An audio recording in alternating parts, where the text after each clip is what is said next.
Morning.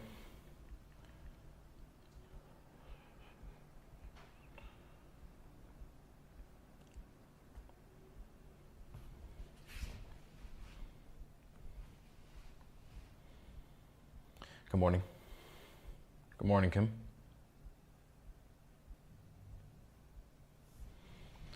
Good morning, everyone. Marcia.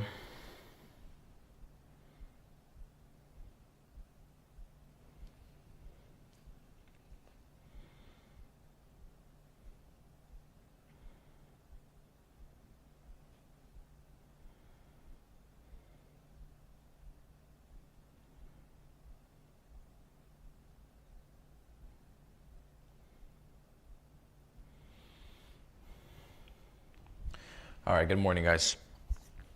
We're going to be mainly reviewing gold, going over some trade ideas for the day to see what potential opportunities we have. Just by, once again, looking at gold, we can see we're still following that structure quite well on the bearish side, which is something that we have been talking about the past couple of days. Good morning, Brian. Good to see you guys. Paul. Good morning, good morning. But all right, let's go ahead and get right into this, because also today we had some economic data to go over. I was just having a few connection issues this morning, but we're here now. So let's go ahead and review this data. We'll review gold and talk about those opportunities once we have our new levels marked out. But for the most part, we can see that gold is reacting. Let me see, just to kind of zoom out. Gold went and reacted off of that area that we marked off yesterday. Remember that daily low that we went and marked off, which was at the 43.76s. Gold went to this area right here and it's reacting, right? We created that support once again on the 4 hour. Let's just zoom out so that way we can see that. Again, you can see on the 4 hour as well, price creating support around that area, 1 hour right now. So it's very clear that, again, the sellers were in control overnight. You can see this took place around, this was like around Asian hours, just pre-London, really, around that Asia session where price really started to continue to go towards the downside. We're starting to show signs of slight recovery, right? A similar scenario from yesterday. Because yesterday, when we got onto the markets, price action had already dropped overnight, and price was now at that moment showing us signs that we were creating support above our area of 44.27s, but the main ideas were still to be on the lookout for bearish price action. If you go and review yesterday's session, you're going to see that we had both of these areas marked off. We understood fundamentals were still very much on the bearish side. And so as long as price action can maintain below the 44.60s, but overall continue to break those lows at the 44.25s more or less, that's what was going to continue to validate that bearish bias. And that's exactly what we got. We got a push during our session because this drop came during the time that we were on. But then you see price ended up recovering. We also talked about that as well, which we saw on the lower time frames, how the momentum was starting to die out. We then got back above our area of interest. And we knew at that point, you know what, if you're going to be on the lookout for sells, might be best to be patient, wait for deeper pullbacks, or wait for further sells below that area. So again, that's exactly what happened here on price action. The pullback, the continuation. Now we're sort of in that same situation, right? So we'll mark off these lows right here, our area of support on gold, around the 43.72s. And we have also where price is currently trading at, it's these highs that if we start to trade above this area, just by looking at that price action, it's sort of like breaking above an area of resistance. We'd have to be on the lookout in case price is gonna do pullbacks against this bearish bias if we start to break above like this area right here, where we've seen sellers step in over the past. This was like just pre-New York hours. Pre-New York session, you see price action created this resistance for us and then dropped back to these lows, and now we're starting to trade above that. So again, we'll have to watch out in case buyers are going to start to step in. But let's look at that economic data here. So this is going to be some inflation reports. The main reports we'll look at is going to be like the jobless claims and these PCE reports, right? But we see, for example, also the durable goods orders. Let's go through it in order.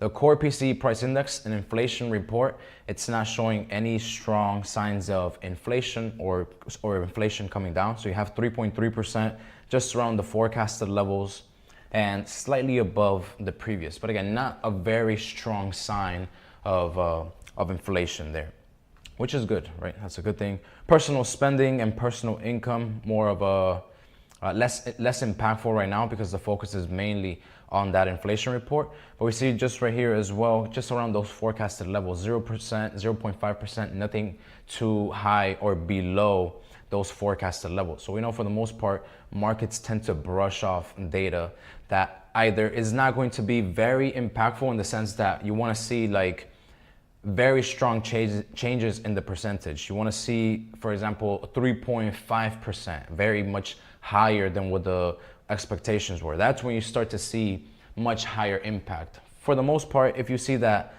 reports are more on the neutral side, very close to those forecasted numbers, the markets will tend to brush that off, right? But it's still good that we pay attention to this. Durable goods orders, this one is a little bit higher, right? 7.9%, well above that 3.4% on the forecasted. This is going to be more dollar bullish, but from the impact that we're seeing right now, it's not looking like it's having a strong impact on the market, right? Like if we look at the dollar right now and we see that a durable goods orders was more of an optimistic report, right? It was 7.9%, that's more good. But we look at the market impact right now and it's still very clearly not having too much meaning on the market, right? So we always want to pay attention to the reports, but then also look at how price action is pricing that in. What this tells me right here is that durable goods orders, again, it's higher than expected. It's an optimistic report. There is no reason as to why we're going to see a flip on sentiment on dollar. But if we look at dollar right now, it's just doing regular price action movement, right? You're seeing highs and lows and highs and lows, highs and lows get created, right? It's nothing crazy. It's not anything impactful unless you see price breaking significant lows, right? Like those 99 points right here on the dollar. If you start to see price action trading below this area, you know most likely something impactful in the market happened for that shift to take place. Same as that resistance, right? So let's go back here just to kind of quickly go over this. 3.8%, 0.2%, again, very much around those forecasted levels, very neutral reports here.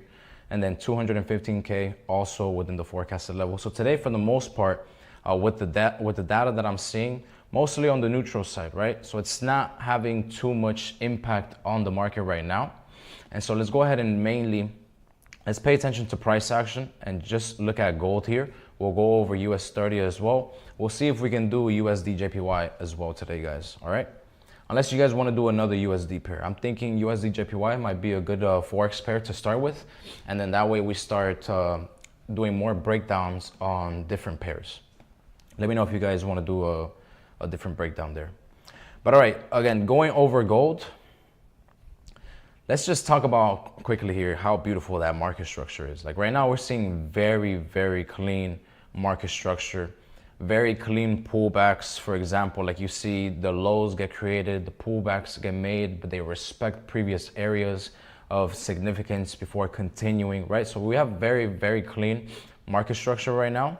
And so analyzing gold off of these lows, we're starting to get signs of recovery, right? Let's go ahead and take a look at this over here because I want to go ahead and zoom in and compare price action, for example, like what happened here and then what's happening right now, right? So if we look at price action and we understand that right now, for the most part, right, let's say because we've been talking about fundamentals being more bearish, maybe that gives some of you guys the assumption that that means that the market is only going to go up, or excuse me, down in this case, because we're talking about bearish gold. But right now we're seeing signs of recovery. So it's important to pay attention to these price action clues because you'll see how price will make new lows. You'll have highs, which for example, were these highs right here. Same as it's doing right now, you have your lows and you have your highs. What you want to see in terms of price action, in terms of like market movement, momentum, trending conditions, which is what's optimal for us traders, is that you want to make sure those lows that are being created continue to get broken, because that way that's going to be your strongest clue, you can say, of where that momentum is going. And you don't want to see price action trading above areas of significance. Like for example, you have this one right here, which is this area of resistance, because then if you start to trade above that, that's where you're going to get those signs that price action is going to start to recover and maybe do deeper pullbacks against that overall trend, right? So it's important you pay attention to those clues, because you don't want to be too married to either the technicals, or for example, the technicals are very bearish, so you might get married to the idea that price action is just supposed to go down, and you start to add emotions to your trade, because every sell that you take, you have this significance in your head that you think price is only going to go down. And again, you don't want to be married to those things. So that's why you want to pay attention to structure and to the technicals. So again, if you're paying attention to structure and price action, and you see that price is breaking above areas of significance, which for example, it's this one right here, then you can't really ignore that. You have to, as a trader, say you're looking out for sells at those areas. Then when you start to see this type of price action, this is going to cause you to be more on the risk management side, maybe more patient side, because you're waiting for your specific setup to show up. Versus while the person that might be looking out for buys, they need for price action to be breaking highs, creating new highs, retesting those highs, failing to break below that area, to then be on the lookout for deeper pullbacks, right? Everybody has their own perspective and their own entry criteria in terms of when they're looking at the market.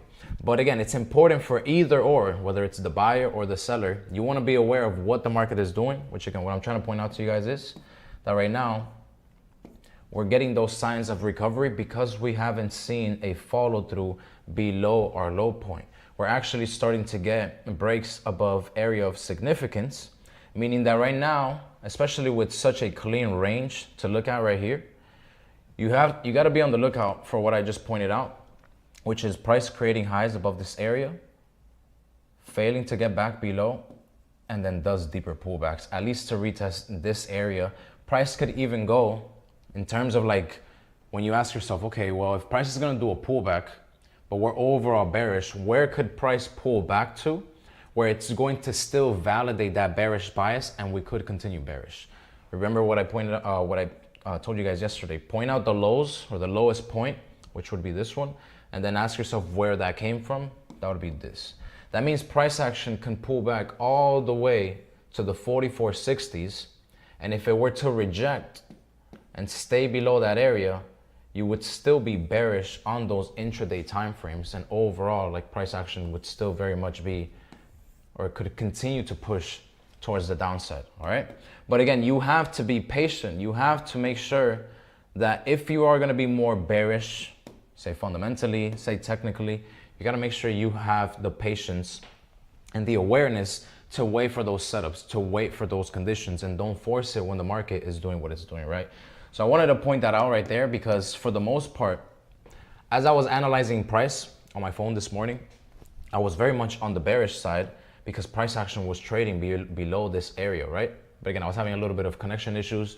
As I fixed that, I noticed price action is trading above that zone, invalidating that initial bias that I had for the most part, which was, you know, let's be on the lookout for further rejections off those 4400s and look for a very similar pattern, which is price action making a low, creating a high, rejecting, failing to get any higher, right? As I did here. And then you want to continue towards the downside to retest the lows and then possibly push lower, right? That's simply following market structure, right? Like, that's basically just following what price has been doing. Let's say, for example, since it broke these lows at the 4500s. When it broke the lows at the 4500s, that's pretty much what it's been doing. It's been making lows, lower highs, lows, lower highs, and then those were your lows and your lower highs. Right now, again, we're going against that. So let's just quickly zoom in here.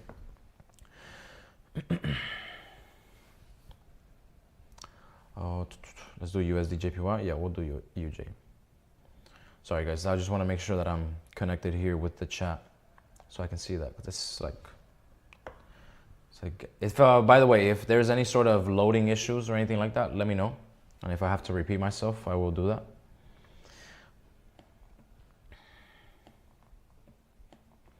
So, all right, let's go ahead and zoom into price action here.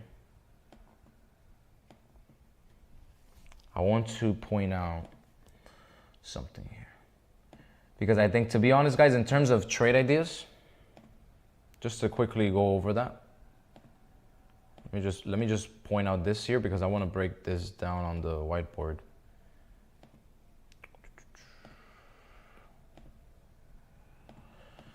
Just to kind of point out momentum, which is something important to understand.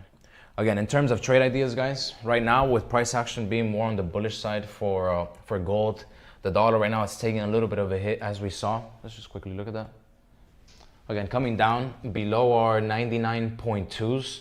So it's getting below like this medium point that the dollar creates more or less around this area, right? Where you have like this, these areas of reaction, right? Whether it's creating a resistance and staying below, or it's creating a support and staying above, but it's above that 99.2 area right there on the dollar. So right now the dollar is coming down, as you can see, just below those 99.2s. Overall, just like what we're going to talk about on gold, right now we're in this phase, let's say, of the market structure. But overall, you're very much still bullish because price action has been creating higher highs and higher lows from these areas right here, right? Like, look at this high that got created. You could say it came from where? Again, point out the highest point, which is basically this. Remember, we're looking at the dollar here, guys. These are those high points, right? Those 99.4s, close to the 99.5s. Where does that come from? Those pushes? It's coming from these lows. That means this is our structure point on the intraday time frames on the dollar, because price action has not broken really below these areas. If it did, it was really just momentarily, and not really. It's around those 99s right here, 99.0s on the dollar, where those strong pushes come from, where those new highs get created, right? If you really point out the last high, which is this one, and you point out where's that low that it came from, overall, this is that lowest point it came from, right? That strong push overall, just still staying above those 99s. It's sort of in this range, right? But it's still very much on that bullish side, right, guys? So again, right now, the phase that we're in with this dollar, like we're seeing, unless we start to climb back above the 99.2s, and like we'd want to stay above this area to continue more bullish, right? Instead of trying to then just range again, right? But we have to understand the different phases of that market structure. We want to make sure we understand that. Sheesh, look at gold. That's a super strong push.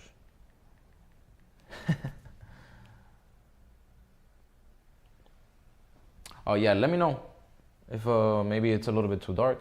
I can try and fix that up really quickly, guys. Actually, let me do this real quick. Let me just check that out.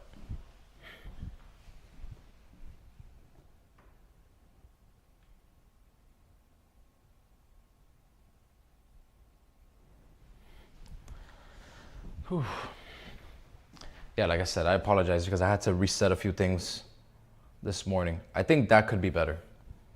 But all right, gold right now having a very strong push.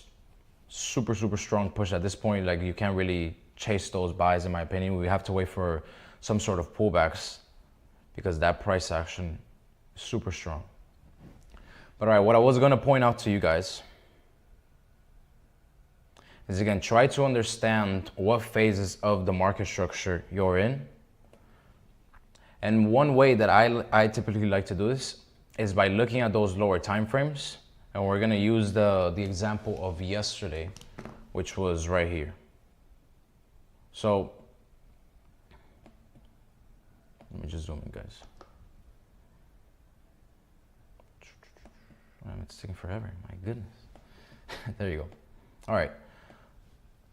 So again, right now, guys, price action with gold, very, very much bullish. We'd have to wait for some sort of pullbacks. That way we can try and take advantage of more moves on the bullish side if we can sustain that bullish price action. But while we wait for that on gold,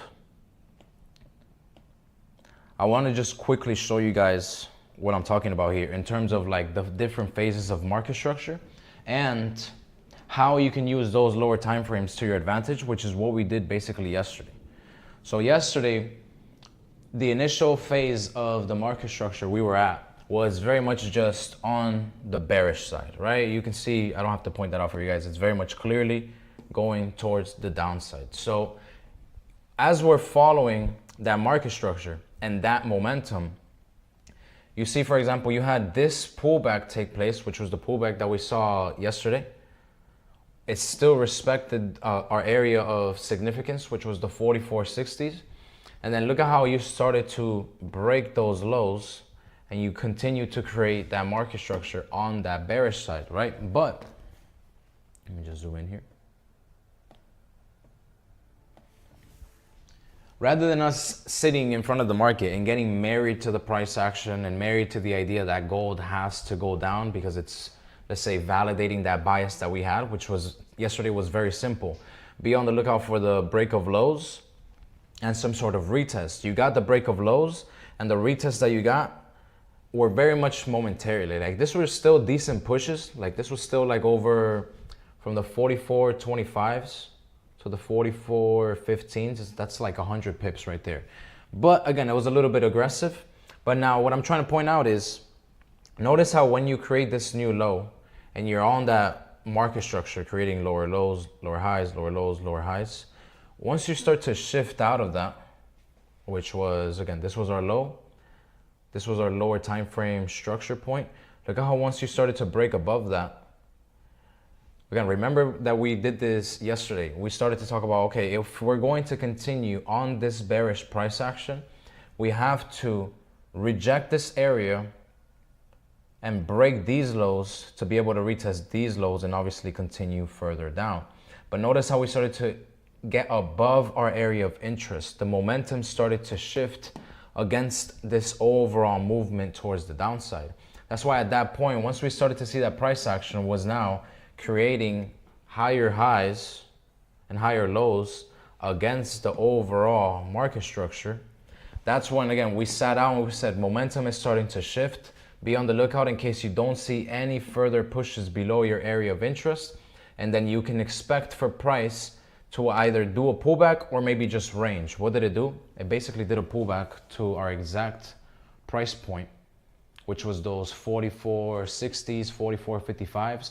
It got to the 44.55s and it rejected, and we made another move right towards the downside right here. But again, look at the momentum still. When you're looking at price action and you see that, okay, you're now continuing to push with this momentum. Let's say the bearish price action starts to kick back in. What do you need still? Your breaks below. If not, be on the lookout for pullbacks. What does price do? Price action fails to break new lows, starts to get above previous highs, and then starts to pull back once again.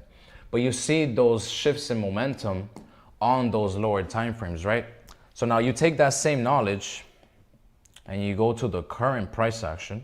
Damn, gold is flying, by the way, guys. But here you go. So you take that same price action, same concept, same idea.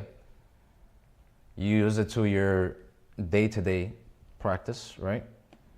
And again, what are you following? You're following the overall bias first, because that's what you're seeing. That's what price action is doing. Creating lows, lower highs, lower lows, lower highs, lower lows, lower highs, right? You get the point. You create your lower low. You're following market structure. This is your low point now. Again, for you to continue on with this momentum, you need to, for one, stay below this high point, because that's where this push came from. Like if you look at this overall push, where did that come from? This high point. So that becomes your structure point on the intraday time frames, on the lower time frames, as you're seeing price action, let's say, move lower, right? You have that area marked off. You very much understand if you stay below that, you can still continue bearish. But watch out for that shift in momentum. Here you don't see price action create new lows. You see that price action, if anything, starts to break above these areas, and then it does a pullback. The pullback gets to this area of resistance, still continues to respect your overall bias, right? Which was this. You reject your intraday time frame. So overall, you understand, okay, overall, we're still very much bearish. But where do you need to break? Still, you still got to break those lows for you to continue with that momentum. Notice how price action once again gets here, fails to break, and then starts to once again go against that momentum. Do you guys understand what I'm getting at here? When you're looking at price and you have those clues where it's like, okay, I understand where we need to reject, but I still overall need to see those further and deeper pushes below to continue on the momentum. If not, your chances of seeing a pullback increases. So the price action that you're seeing right now, look at it. You have price action, again, overall still respecting your zone of interest, still pushing lower, but fails to break that low point, right? It fails to break that low point. It does another pullback as you're now trading above your area of significance and failing to get back below. The chances of a pullback increases. And look at price action with what it did today right here, above our area of resistance, which is an area that I'm assuming majority of you guys, or most of you guys, had marked off, because it's a very clear zone on the 1 hour, which is this high point and this rejection point. So you understand, for sellers to continue being valid and for sells to continue being more probable, that means we have to stay below that rejection point. If not, the chances of a pullback increases. And what do you see right here with a clean range? A very, very strong push towards the upside. So right now, in terms of that price action, be on the lookout for deeper pullbacks, once again, above this area of previous support, which is the 44.30s. If you can see price action stabilize above this area, you could see deeper pullbacks even into those 44.60s.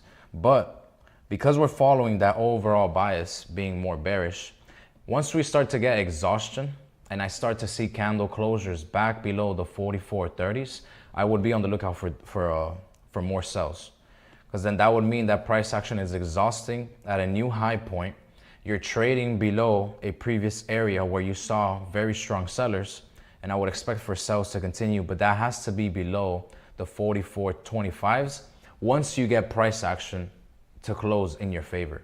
That means we gotta at least wait for maybe a 30-minute candle to close below this area. Right now, with what we're seeing in gold, the momentum very much clearly towards the upside. Again, above these 44.30s, just watch out for price action to do. Let's look at those lower time frames. Because right now it's very, very strong, this price action. The buyers came in super strong. Adapt to that volatility. If you can continue on, look at this, just again, pay attention to the momentum and pay attention to the price action. You see that it's very strong right now, and you see that your low point you got created was on that on this structure point, the 44.28s. Just again, adapt to that volatility. If you can go here and continue to reject and stay above that zone and create this area of support, then you can just be on the lookout for further moves towards the upside with gold. If not, again, what would we need? We'd need exhaustion, breaks back below here, candle closures back below the zone, not just breaks below, but more so candle closures below. Once you get those candle closures below, be on the lookout for the retest, the rejections, and further moves back towards the downside. If you can get those ideas or those scenarios to play out there. But right now, again, just adapt to the volatility. Unless you're breaking these lows, then maybe that's when momentum will start to die out with the buyers. But anything above those 44.25s and 26s, gold is very, very strong right now with this current volatility. It's a shame we had the delay this morning, because that's exactly what we would have been talking about. We would have been talking about, let's be on the lookout for rejections and exhaustion at these highs and breaks back below the 43.95s, which was, again, the area of interest. Sorry. Sorry, guys, I was pointing it out over there. But again, this morning, that's exactly what the plan was as I was trying to fix this. The plan was be on the lookout for rejections or exhaustion from buyers at this 4400s, 4395s, and further moves towards the downside. If you can't get that exhaustion, then watch out for pullbacks against this current price action. It just did it way too fast. And again, as we were catching up, we got a little bit caught off guard there with that volume. So I do apologize for the delay today. But again, if you guys have been paying attention to what we do, the concepts that we practice, all of this was very much clear. That's why I wanted to go over that lesson with you guys, because I know what it is to be married to a bearish bias fundamentally or technically, and you start to confuse yourself because you want to force ideas onto the market. You want to force the idea that price action has to reject or it has to go and break the lows, right? Like, which is what I was personally expecting this morning, right? In the sense of like, okay, optimal price action, reject highs, break lows, very simple, keep it clean, and without overcomplicating it. But as you see that price action is failing to break those lows, you're breaking above previous highs, closing back above those areas, you see just how those pullbacks can take place against the overall price action. But we have to be objective. We have to look at the markets for like their current reality and what they're doing. And again, overall, really, if you look at look at that 4 hour, price action can easily go back to this area and reject and continue to push lower if we don't start to get back below that. Like, we might not even do that full pullback. Like on the 4 hour, this would be a very clean area to, let's say, pull back to. But we just got to get those candle closures back below this zone, which is this area of support on the 4 hour, this area of support on gold. But all right, guys, for gold, again, we'll be patient. Let's wait. Let's see how that 15-minute candle closes on this new 4 hour candle. Let's go on to US30 now.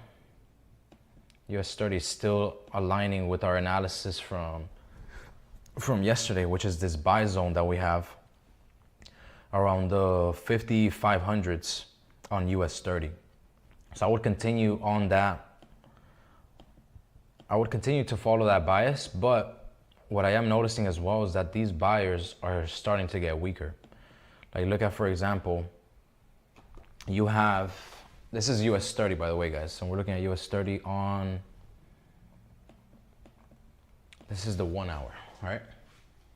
And so what I'm noticing is from the first time that we had the idea to be on the lookout for buys above this area, which is this area right here, we were looking at price action, it was right here.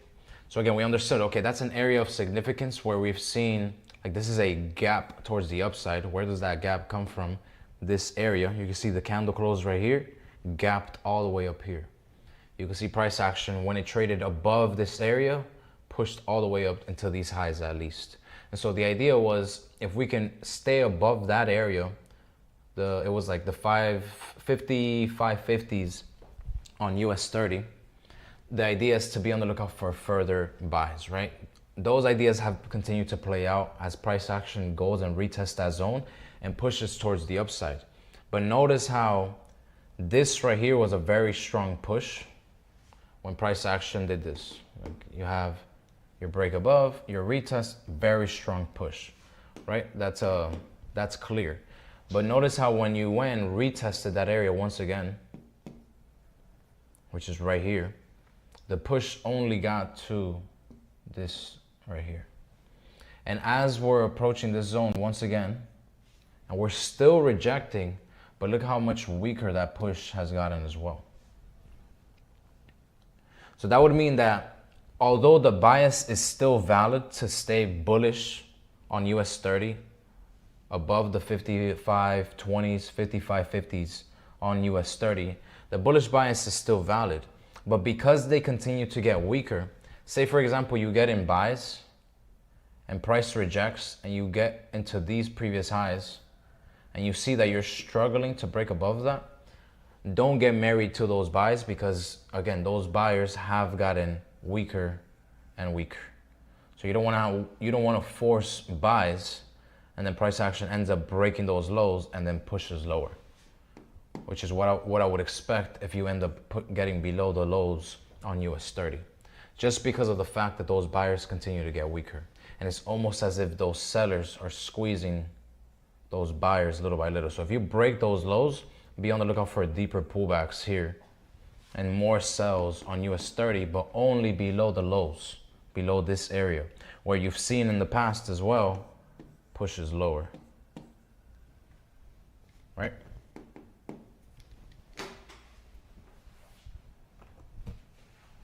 So that's for US30. All right, guys, wait 1 second here.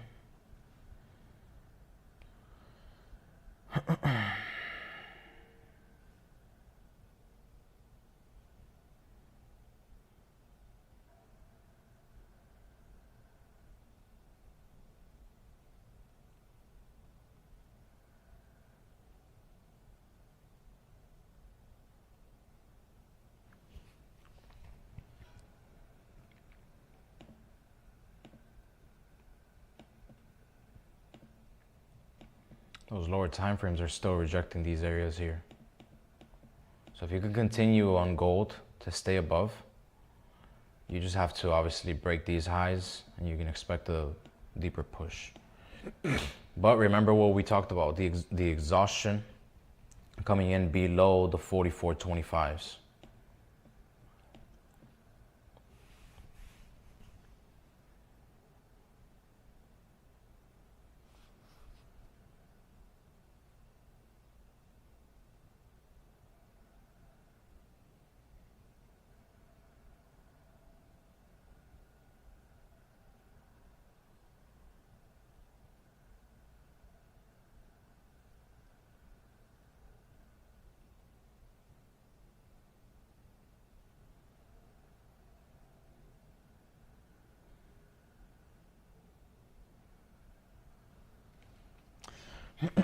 All right, guys, we'll be patient here. I'm just waiting for this 15-minute candle to close.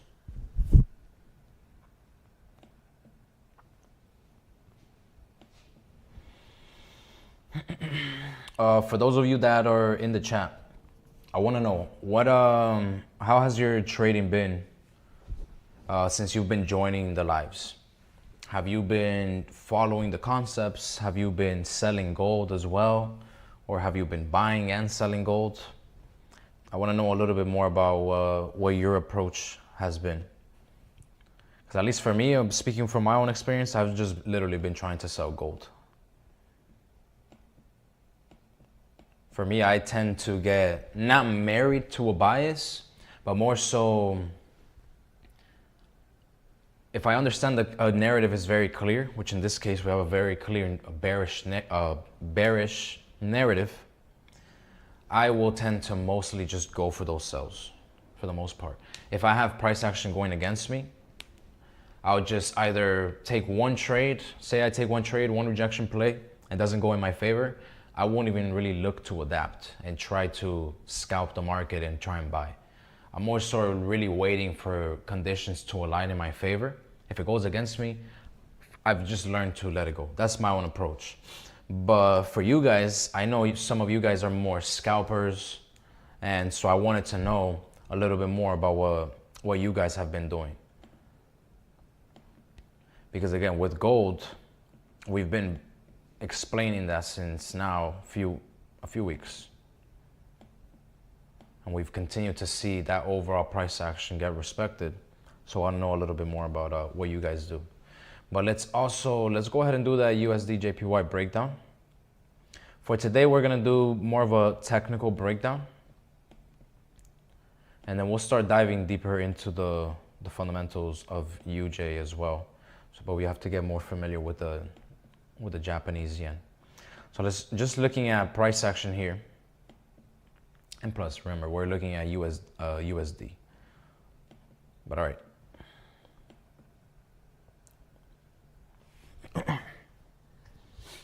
Let's see, Kim. I understand your top-down analysis. I realize that if the narrative is clear, then the bearish bullish stay patient until I see the setup. Nice.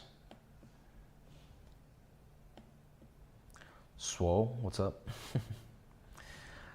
I haven't messed with gold yet. EU has been pretty good because I've been looking at the dollar and the little fundamentals. Nice. That little awareness will impact your trading a lot. It gives you that little bit of extra edge, a little bit of that extra knowledge. For a lot of people that I've met that have gotten into fundamentals, they tell me it's more so really about that clarity and that understanding of what the market is doing without being too completely lost and too dependent on technicals. Because we know a lot of times we can be too dependent on those technicals and you really forget what the overall market is doing. And then you're just failing to keep on because it's like you're trying to follow market patterns and only technicals, but then there's something completely different going on the fundamental side. And then you're trying to explain this from only a technical perspective, trying to make sense of it. And sometimes it can be too confusing. But when you add a narrative to it and you understand why it's being impacted the way it's being impacted, then that gives you more clarity. But let me see. I'm gonna finish reading that in just a second. Let me do some top-down analysis here on USDJPY. But USDJPY, from what I'm seeing, we have bullish price action. Sorry guys, let me just, there you go. Much better. But all right, we have bullish price action on USDJPY. We can see we're gonna mark off our nearest low being this one on the daily time frame, where it's around the 158.800s and around the, more or less those 800s and 750s, 158.750s, which is this area right here, where you can see in the past also those reactions off of that zone. Remember, anytime you mark off a zone, you want to just make sure to validate those reactions, and you have that towards the left. It's very simple to see. You want to see either candle bodies or wicks reacting at this area. And for the most part, although it's not perfect, all right, it's gonna get a lot better as you go into like the 4 hour and the 1 hour. That's why we end up refining zones. You wanna look at price, like I've told you guys, as an overall range. It's not always going to be perfect and precise. Sometimes it will, but for the most part, we know that the markets are not going to always be perfect, right? But if we look at this right here and we understand this overall range, we see plenty of candle bodies and wicks rejecting this area, right? We see that. So that's on the daily time frame. And then we have these new highs that got created. And also, if you look to the left, you see that price action did react around that area, the 159.600s, right? And you always see how I always say, like, instead of saying 159.643 precisely, for me, I like to round it up again because it gives you less of a myriad bias with the market. And you start to look at markets as more of a price range, which again, to each their own. If 159.643 is what you need to write out, do that. But for me, I understand that it's an overall zone, 159.643, 159.600s, more or less around that area. You round it out, it's more or less the 620s, 600s. As long as you understand where that high point is, that's what you want to know. So we have our low, we have our high point. That's what we want to have clear. Again, we see it now on the 4 hour. Notice how it's a lot more clear. Look at that 4 hour right here, this support. A very clear area of support. You had minor breaks below, followed by a continuation to the upside. So this is what you know as a liquidity grab, because it's price action basically closing below an area of significance. Next candle engulfs that previous candle and ends up closing back above, basically eliminating that price action, right? So you have liquidity grabs at that area, price action staying above, rejecting, candle bodies, wicks rejecting this area. So very clear area of support right here. And we also have this support, the 159.24, let me see, 245s, 159.200s. Also lining up with a previous resistance. So this is our zone of interest that we're paying attention to, where we could be expecting maybe a pullback into the 159.200s as price action is creating high, higher low, high. Let's see if we can push all the way to those 159.200s and reject, and then overall continue with that market structure, that bullish market structure right here, right? I'm gonna go over those chats in just a second. I appreciate you guys. Then we have 1 hour. again, take a look at those zones. Very clear as well on the 1 hour. Candle body staying above. The breaks below, very short term, very momentarily, really, where this was like just 2 hours below the zone before you broke above, stayed above, retested, continued to stay above, right? You get the idea. Overall zone 158.800, that's going to be that low point on USDJPY. Then you have 159.200 as that intraday structure point as well, where on this 1 hour, if we look at, remember, we're looking at this high point and where that came from, where this push came from, it would be this low, lines up with this low right here, right? If you guys want me to point it out on the whiteboard, I can. And we're following price. We have our low, we have higher high. This is still our higher low, higher high, higher low, higher high, higher low. This is, you could say, a higher high that got created. Your low, that same candle that created a higher high also created a higher low, and it basically goes and lines up with this previous structure point. So you see where the overall, this push came from, this area. So 159.200 still continues to be a strong zone of interest. But right now the momentum, remember what we've talked about, you have clean market structure, right? But notice now the momentum, how it's starting to shift against, for example, this area. Like if you start to break below, because you have a small zone right here, like the overall market structure zone is that 159.200. So we're looking at like on the 4 hour. If you look at the 4 hour, there would be your higher high, higher low, higher high. So this would be that intraday structure point, 159.200 on the 4 hour, right? On the 1 hour, sorry, let me remove this. On the 1 hour, we have another zone just around, right, the 159.400, more or less. Yeah, 159.415. You can see it's right. Let me see, I'm gonna mark this off right around those 400s. 159.400s. On the 1 hour is where you created this sort of structure point right here, this minor low point. And so below that area, it's an area of resistance, an area of support, a minor structure point on the lower time frame on the 1 hour. And so below 159.400s, you could expect pullbacks to take place, possibly down into this area. We need to reclaim that zone, 159.400 point, let's say 159.425, right? Let's try to be a little bit more precise with USDJPY, because I'm noticing right away that those ranges are a lot smaller. So 159.425 on USDJPY is the area that we need to reclaim, but we need to break above the 159.450 to really start to push towards the upside into these highs right here. And then obviously continue with that 4 hour bullish market structure. Below 159.400, watch out for deeper pullbacks into the 159.200s. That's what, like 25 pips? We're trading on USDJPY. See, from the 420s, that's not even 25 pips. That's crazy. That's 20 pips. But obviously with USDJPY, you're dealing with smaller ranges, guys.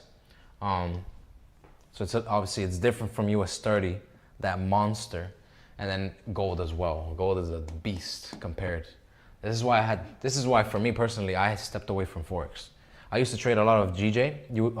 I used to trade a lot of USDJPY, GBPJPY, and I did gold. But my best results were mostly coming from gold based off of my strategy and the way that I was trading. So little by little, I got further from those Forex pairs. But honestly, now that I'm trading, once again, like with Forex brokers, I'm definitely getting back into like GJ. I think mainly USDJPY. I want to get more into like GBP USD, USDJPY, and Euro USD. I don't think I'll get too into like GJ again. Possibly yes, but like also like USD CAD. I want to really mainly stick to those USD pairs and just position myself with those current fundamentals that we have at play, right? just like with the approach that I've been doing, that's what it sort of seems like it's leaning towards. So as long as I'm making money, that's what matters. But let me see these chats. Let me see, my bad guys. For the USDJPY analysis and trade ideas, does that make sense, guys? Where we want to look out for buys? Because it really, we wouldn't, let me say it one more time again, just in case you guys didn't catch that.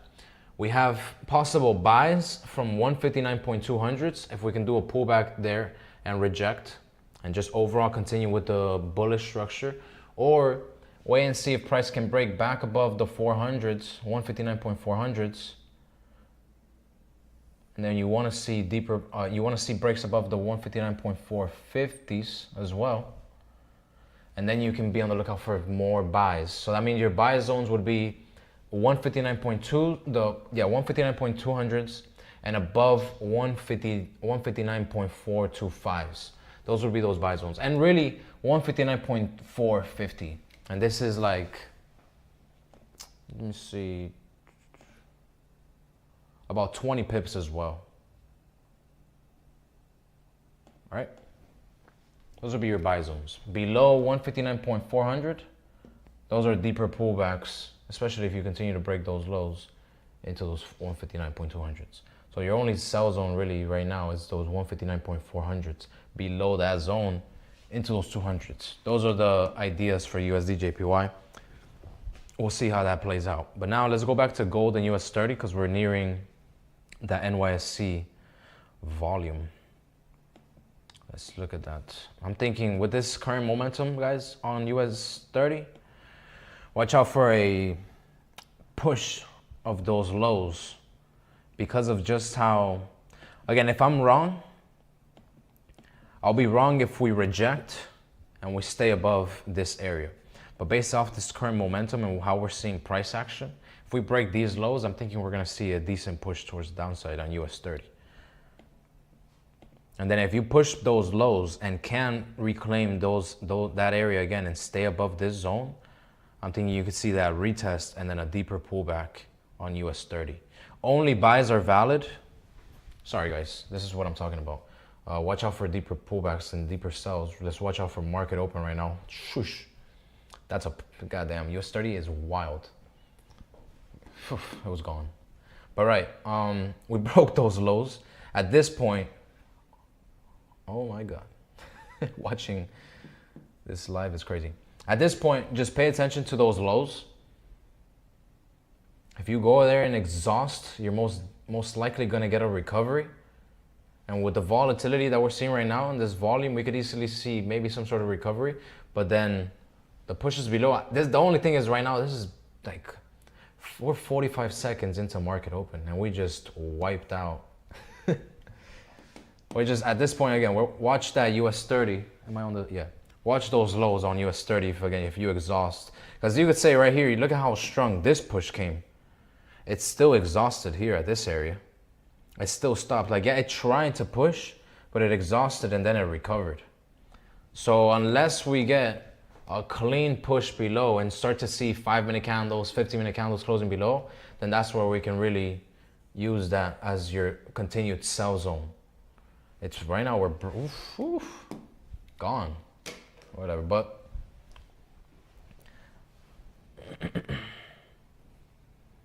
so that's US30, and then gold.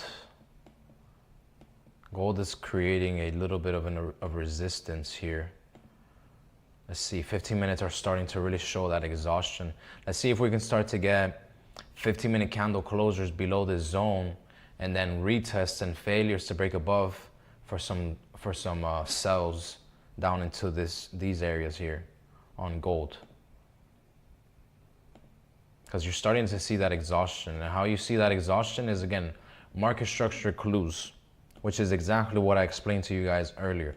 You follow market structure, and you don't force what you want to see. You just mark off your areas, and you know where you need to stay above, where you need to break below.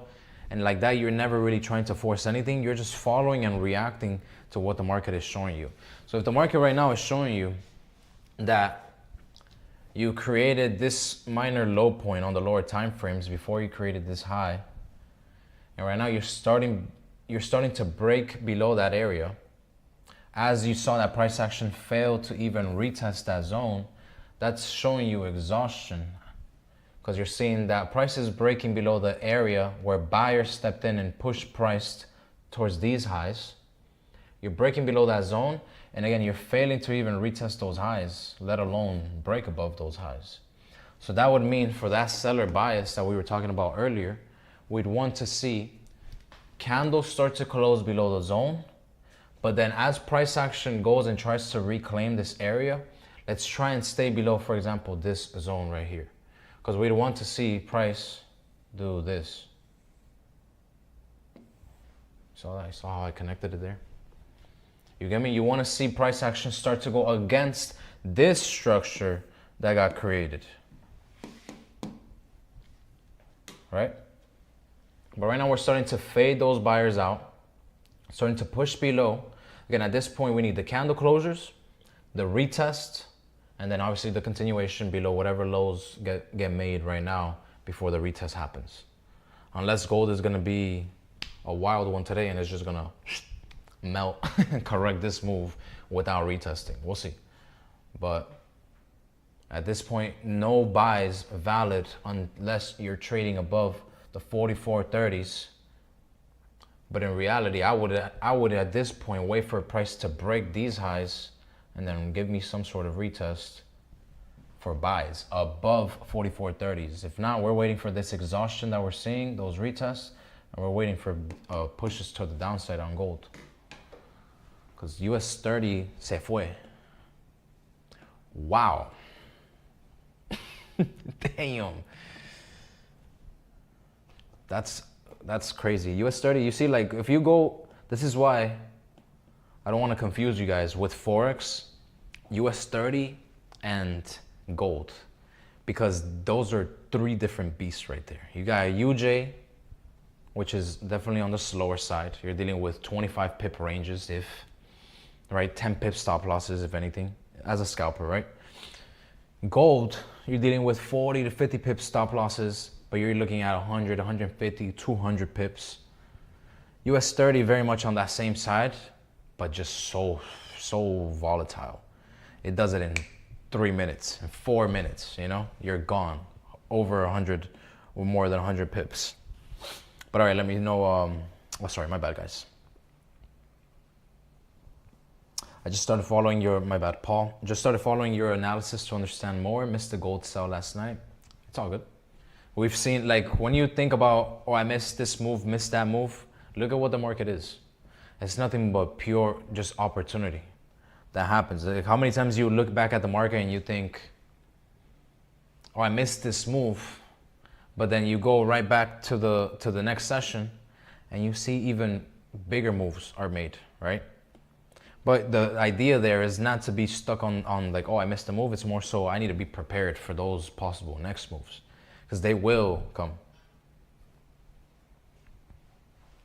Marcia, I'm still learning. However, I do take trades on my own sometimes, and I have been taking sells. I'm learning market structure, and I'm getting a better understanding since I've been watching. Awesome. Like I said, if you ever have questions, that's what I'm here for. Marcia, I only trade gold. I have taken signals on US30, and 30 moves crazy and volatile. It does.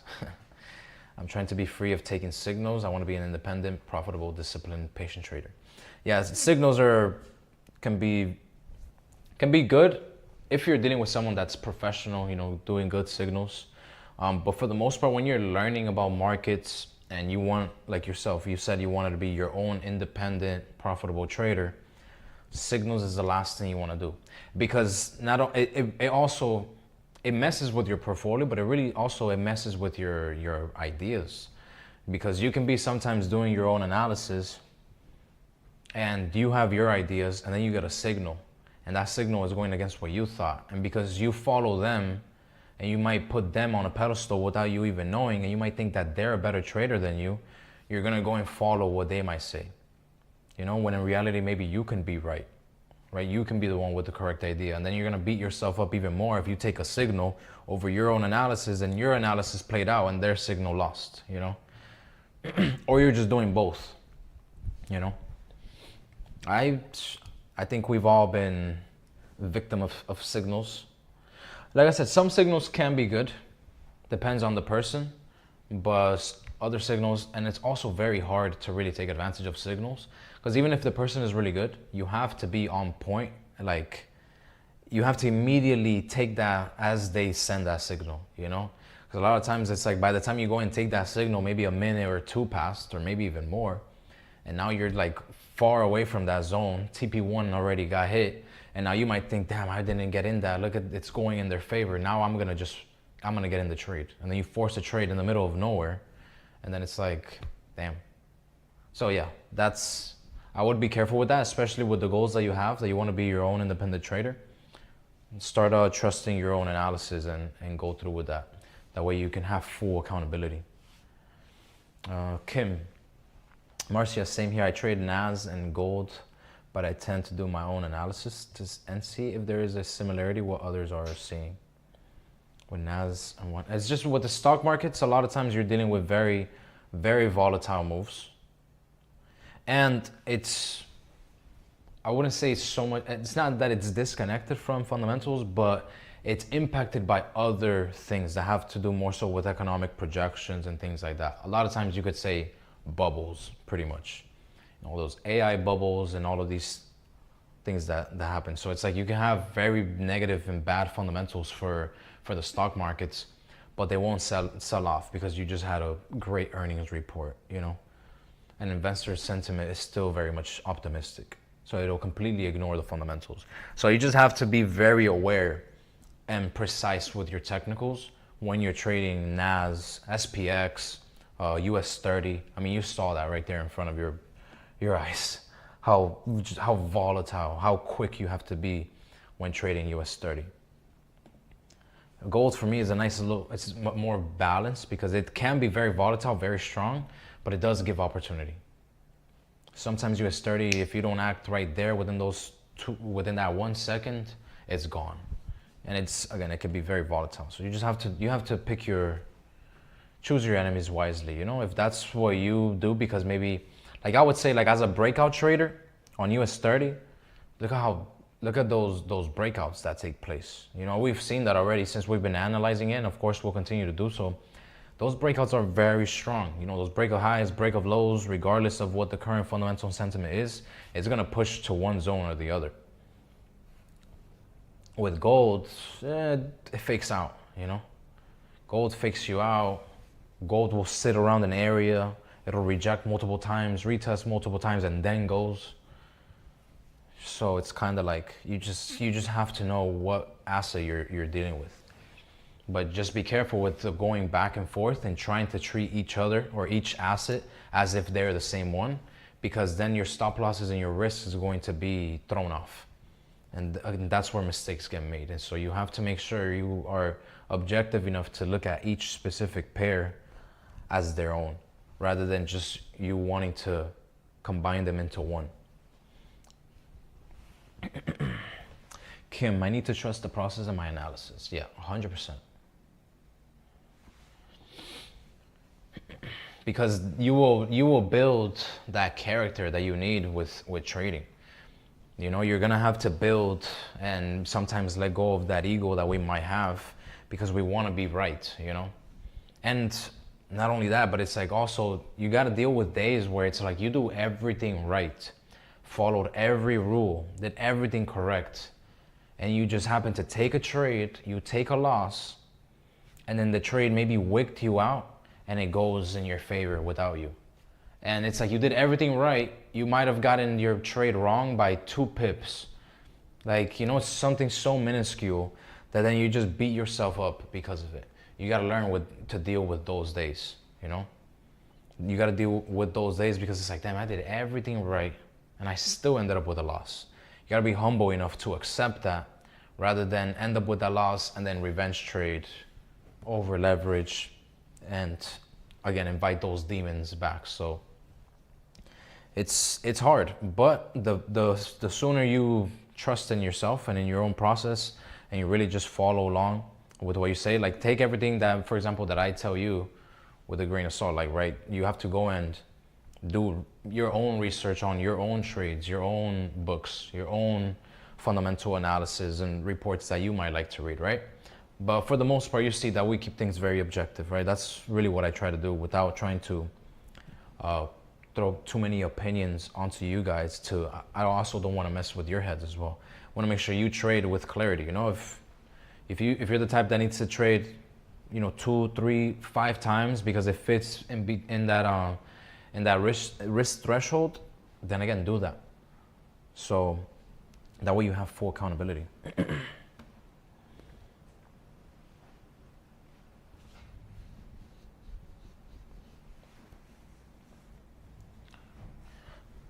But yeah, I appreciate you guys for sharing that with me.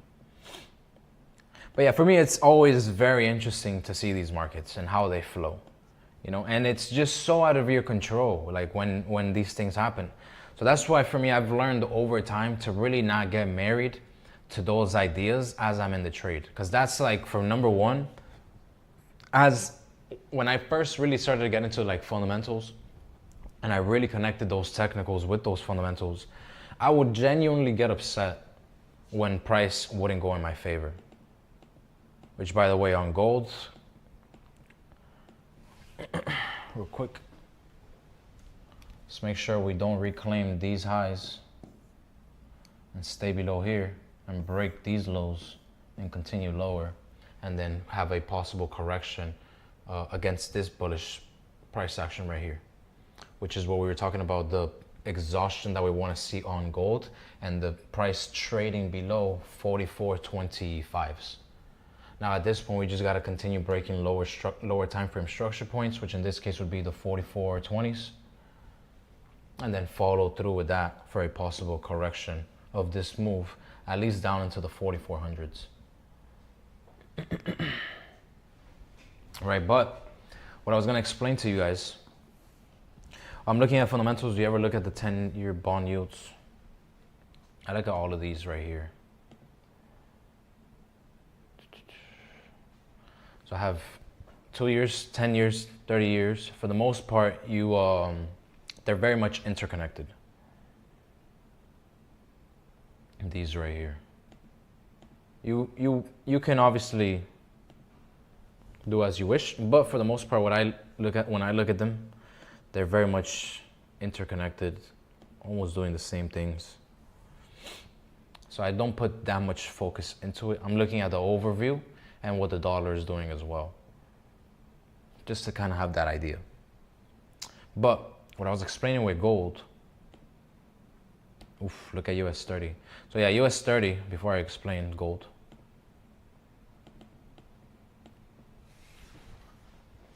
US30, kind of like, honestly, what you're seeing right there, kind of is the same thing. You want to start to get exhaustion at this area below the 5540s. That's what I meant to say. If you can get exhaustion, then we can look out for further sells back into these low points. If you start to break those highs, remember that 5540s is our buy zone, and so you'd have to watch out for further moves back up if you start to trade above this area.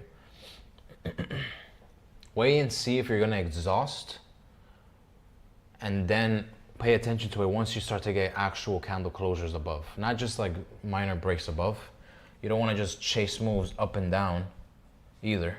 You want to make sure you do end up getting your candle closures and you get those confirmations, so you're not just forcing trades. But again, back to what I was saying with gold. I used to get, oh yeah, watch out. Remember, we have it already marked. We have it marked off. We need to break the lows and we just stay below these highs. But anyways, don't get too attached to the idea that price action has to go in your favor as you enter a trade. Because a lot of times, as soon as we enter a trade, we become very much only focused on ourselves and what we want, which is obviously, if we want to take buys or sells, as we enter the market, we want to prove that right away, or at least our brain wants to do that right away. We want to see that result. But you have to get comfortable with the idea that a lot of times, excuse me, You might get price action to do this. Say you're looking for those sells at those 44.60s from yesterday, following through on the main ideas that we had, which was sell below the 44.60s, more sells below the 44.25s. But look at how price action got here. And you started to reject this zone, but you didn't make that move right away. It took you hours of price action at this area. Like if we circle this, let's circle that and then go on the one.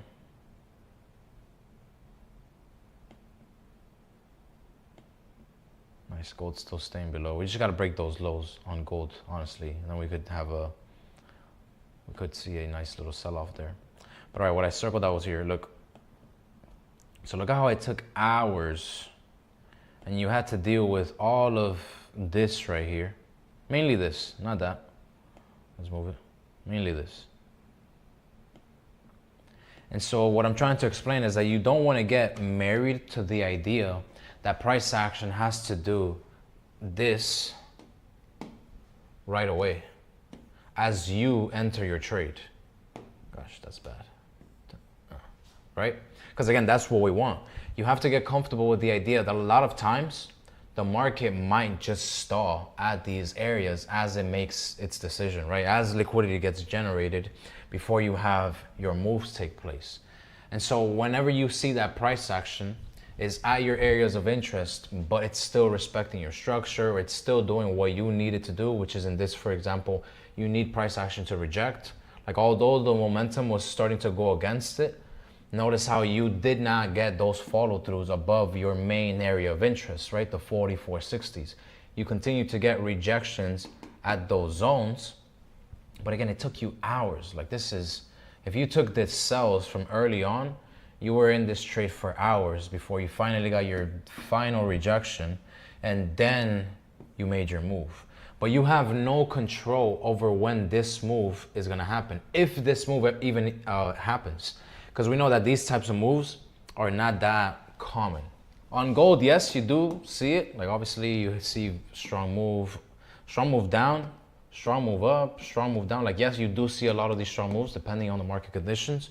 Right now, market conditions have been in our favor, right? Because we've seen very strong fundamentals, clear technicals, and we do see those strong moves. But you also do stall at certain areas of interest, which is, for example, this would have been a good one, where you're just holding your trades, still trusting your analysis and your idea as you're not really getting invalidated. And then you finally, hours later, end up having that move towards the downside there, right?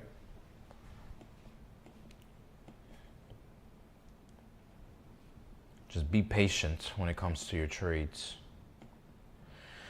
And then, all right, gold, let's see. We have 1 hour candle closing in the next 9 minutes. We need this 1 hour candle to close below this area. 30-minute as well. 30-minute ideally closes bearish below this area so we can continue to support the idea that this is our resistance being created for a possible move down.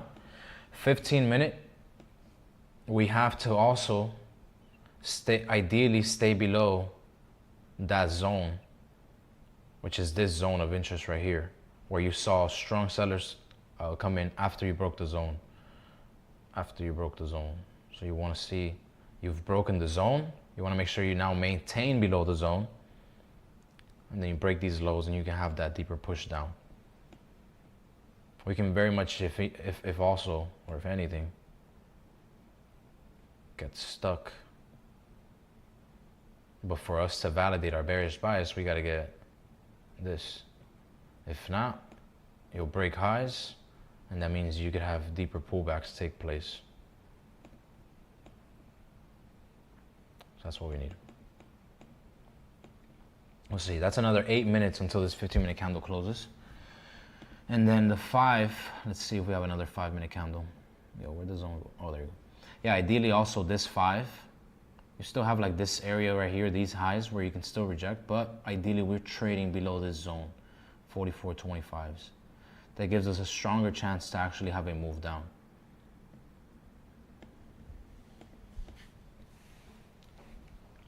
So we'll let price action do the talking for us. US30 is breaking, excuse me, US30 is breaking above our area of resistance, right? You had minor exhaustion really here. So you need to be at this point breaking these lows. And that means getting back below this zone to then have a push lower. If not above your buy zone,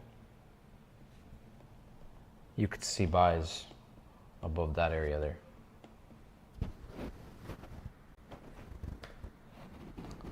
Let me know in the, have you guys taken any trades today?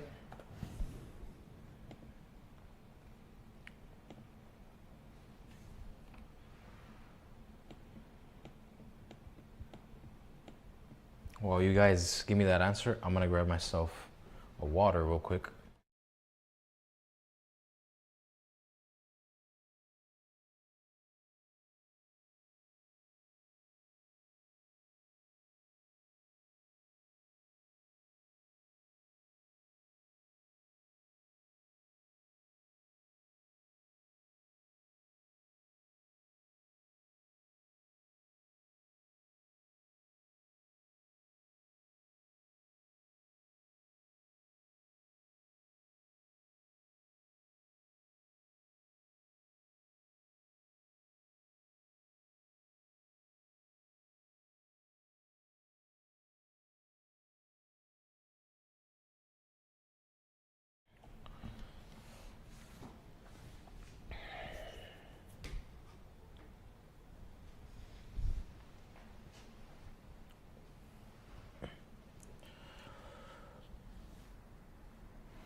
Took buys on the break and retest earlier, Brian. Nice one.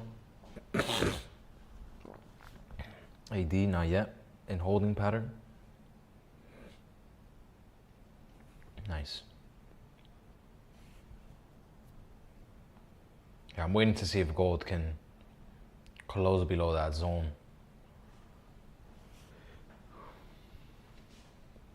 to give us some exhaustion.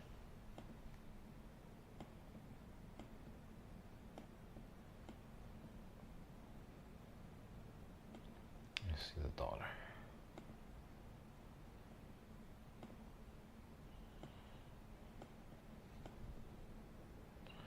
Dollar is starting to get back near the 99.2s. If we can start to see dollar strengthening maybe on gold, that can also exhaust, then that'll add to our bias of those pushes below the 25s, those 425s there.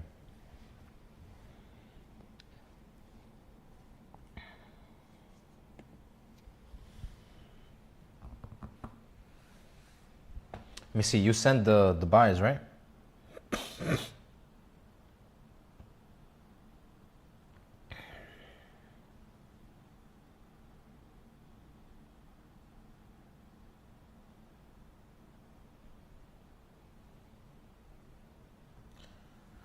Let me see. Oh, nice.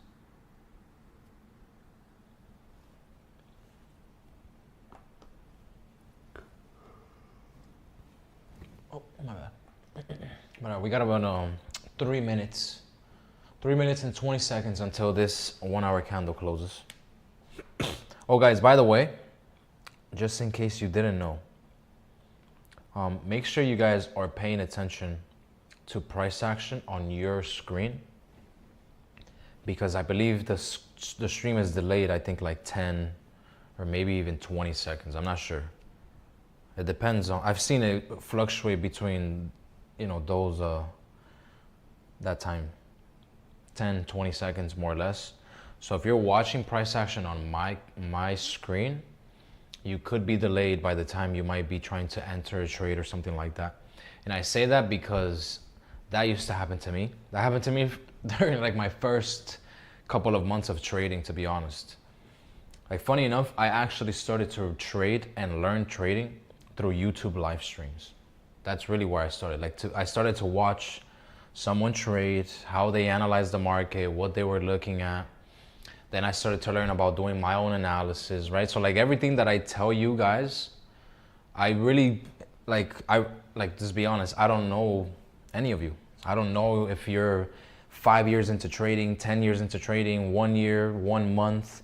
So I talk about things more so as if none of us know anything. So that way I just talk about knowledge, and whoever learns it, that's good for them. They can take notes, they've learned something new. If you already knew about it, if anything, you're going to be able to refine the idea, maybe learn a little bit of a different perspective of same idea, but just a bit of a different perspective, right? You can refresh that idea. So 20-second delay, yeah, exactly. So just make sure you watch price action on your own screen.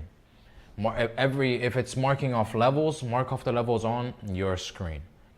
Trust your analysis, right? So again, all the things, in case some days, maybe if you guys know a little bit more and I'm talking like super basic, I apologize. But again, I have to speak to everyone as if nobody knows what I'm talking about.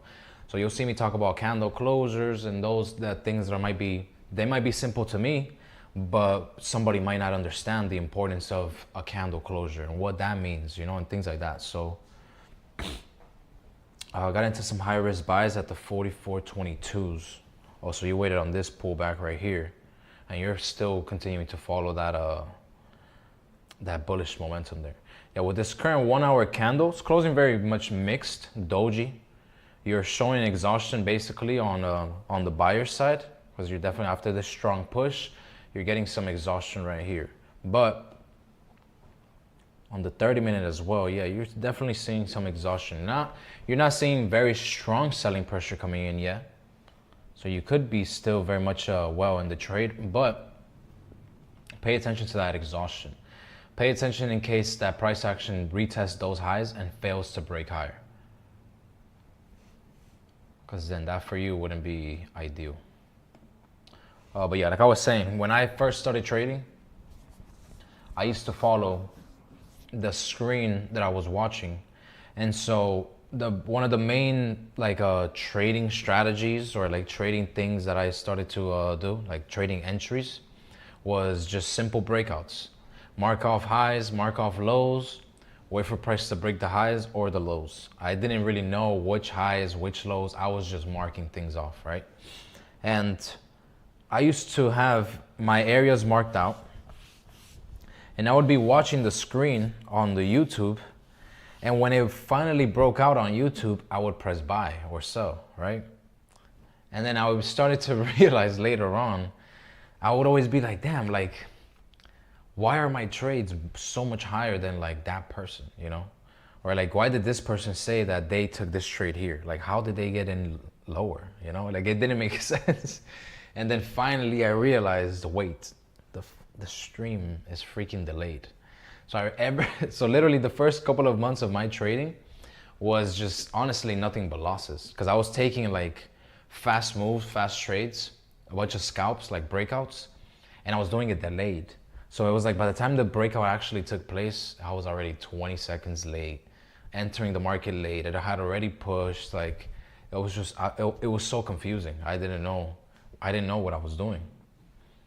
But yeah, I wanted to make sure that I said that in case someone didn't know.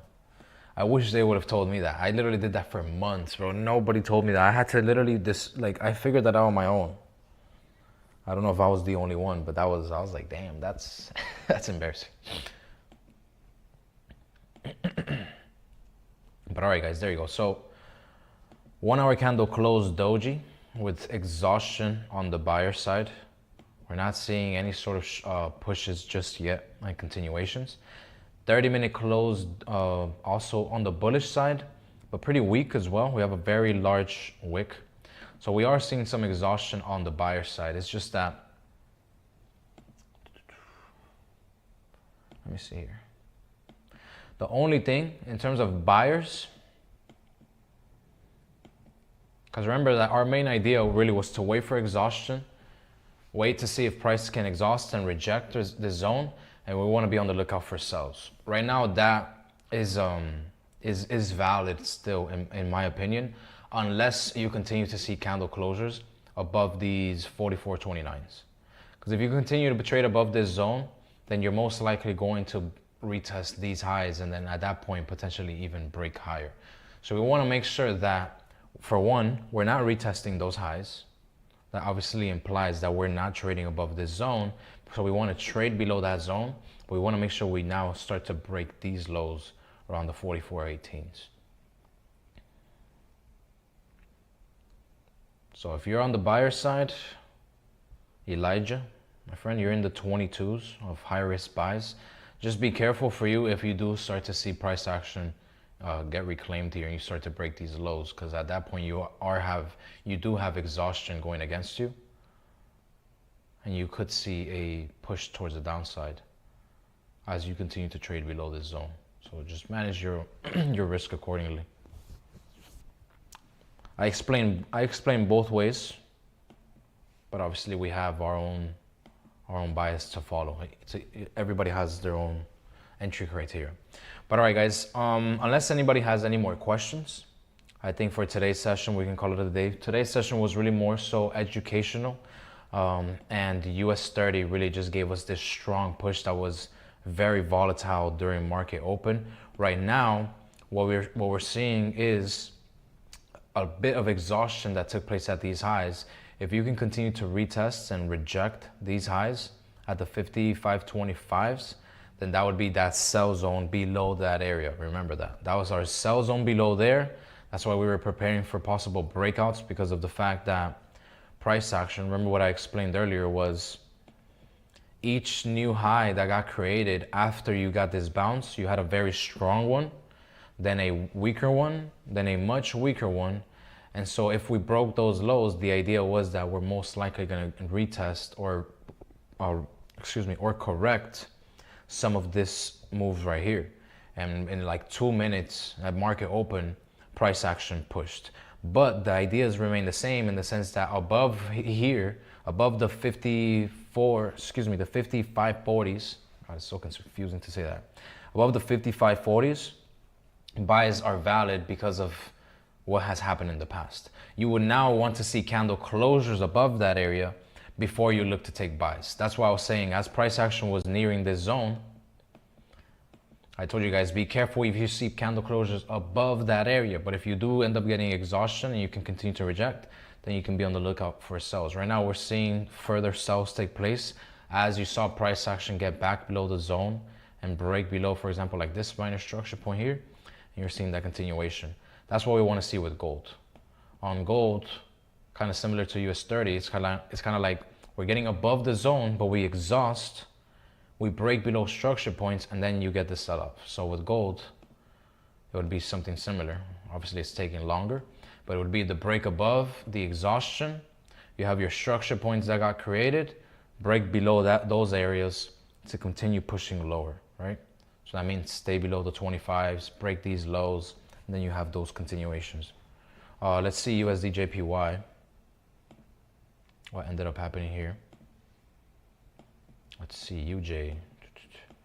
UJ did not give us any sort of continuations, and you actually ended up closing with basically correcting the entire previous 1 hour candle, closing back above that buy zone.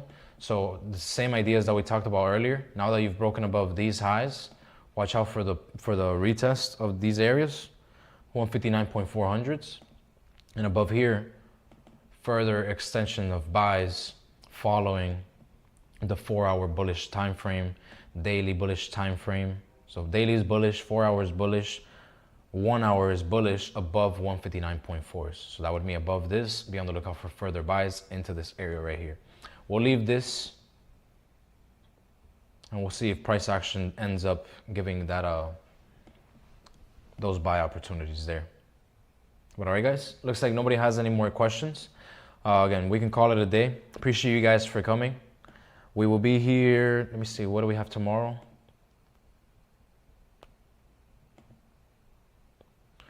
Just a PMI report at 9:45. So nothing too important for tomorrow, but still, we'll be on the lookout for that. And again, just pay attention to price action, pay attention to those levels.